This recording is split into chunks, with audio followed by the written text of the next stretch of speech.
Facebook app එක open කරන්න මෙතන ටච් කරන්න පේජස් වලට යන්න ක්‍රියේට් දෙන්න ප්‍රොෆෙෂනල් තෝරලා නෙක්ස්ට් දෙන්න පේජ් එකේ නම ටයිප් කරන්න නෙක්ස්ට් දෙන්න ඔයා කරන දේට සම්බන්ධ කැටගරි එක මෙතනින් සර්ච් කරලා තෝරන්න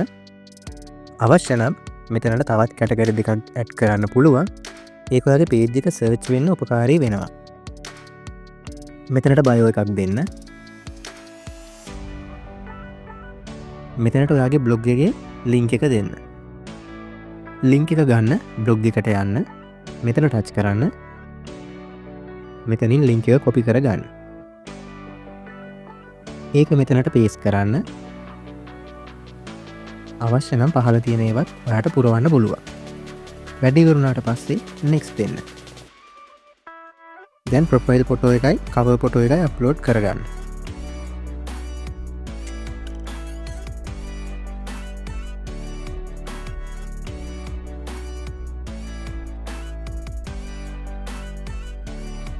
අප්ලෝඩ් කරගෙන ඉවරුණාට පස්සේ නෙක්ස්ට් දෙන්න යාළුවන්ට ඉන්වයිට් කරන්න අවශ්‍ය නම් මෙතන සිලෙක්ට් ඕල් දීලා නෙක්ස්ට් දෙන්න මේ දෙක ඕෆ් වෙලා නම් ඔන් කරලා ඩන් දෙන්න මෙතන no thanks දෙන්න okay use data දෙන්න මේ විදිහට ගොඩක් වෙලා තිබ්බොත් මෙහෙම ඇප් එක ක්ලෝස් කරලා ආයෙත් ඇප් එක ඕපන් කරගන්න ඊට පස්සේ ඔයාගේ පේජ් එක මේ විදිහට බලා ගන්න පුළුවන් මේ තියෙන්නේ මම තෝරපු කැටගරි එක යටින් තියෙන්නේ මම දාපු වෙබ්සයිට් එක ඒක උඩ ටච් කරලා මෙතන ටච් කරාම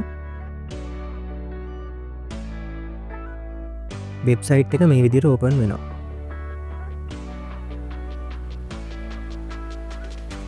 ඊළඟට මෙතනින් බැක් වෙලා setting and privacy වලට යන්න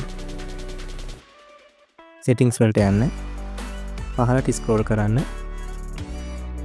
audience and visibility යටතේ තියෙන page setup වලට යන්න username කියන තැනට යන්න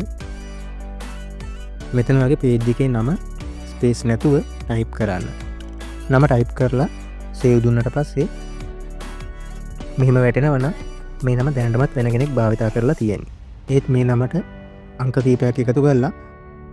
ආපහු සේව් දුන්නට පස්සේ මේ විදිහට ඔයාගේ username එක සේව් වෙනවා බලා ගන්න පුළුවන් අවශ්‍ය නම් මෙතනින් page එකේ link එක copy කරගන්න පුළුවන් ඊට පස්සේ මෙතනින් back වෙලා ආපහු profile එකට යන්න මෙතන ටච් කරලා පහළට ගියාම මේ විදිහට දාපු username එකත් එක්ක page එකේ link එක බලා ගන්න පුළුවන් මෙතනින් link එක copy කරගන්න පුළුවන්